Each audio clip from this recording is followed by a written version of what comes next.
I'm talking about Christmas today, and in the lead up to Christmas, we can have so many social events and family events coming up that sometimes it can quite be a little bit anxious if you haven't seen these people for a long time. Maybe if you're not where you are in your work or career or relationship, it brings up a lot of gunk. It brings up a lot of feelings that perhaps you haven't processed before. And so I just wanted to let you know that you're not the only one going through this, that quite often the people that you are seeing at these events, whether it's family or work events,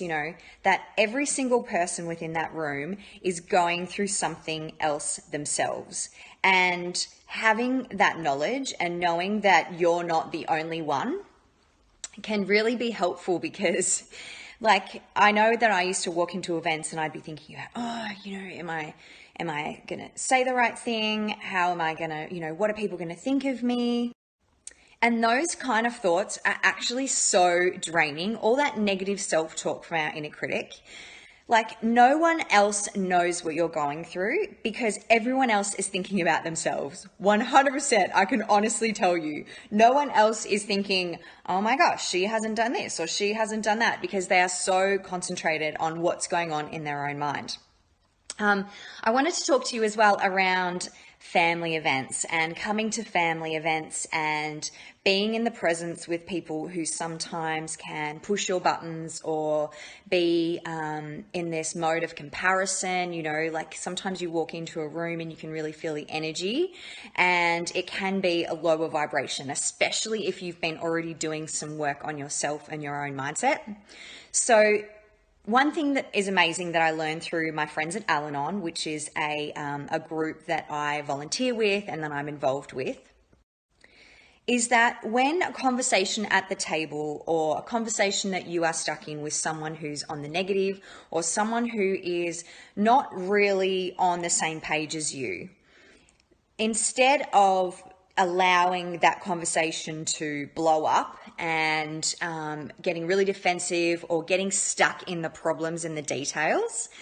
you have a choice. You have a choice within you that you can actually stand up and excuse yourself in a kind way, whether you need to go to the toilet, whether you need to check on your children, whether you just need to go outside and play with their dog for a little while, get up and start cleaning the dishes, or helping out in the kitchen, or anything to just remove yourself from that conversation or from the situation that you feel might trigger you. This 100% works, and I have used it in my own life when I have been in conversations that perhaps start to make me a bit anxious, or I know that are going to trigger me for some reason.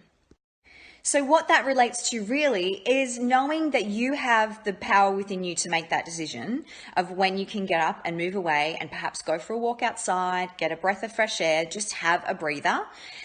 Or number two is have an exit strategy. So know that if something isn't working for you, that you can go and you can have a meal with these people, you can go or you can have a drink with these people, but you don't have to stay for the entire event. And if you decide to leave for your own mental health,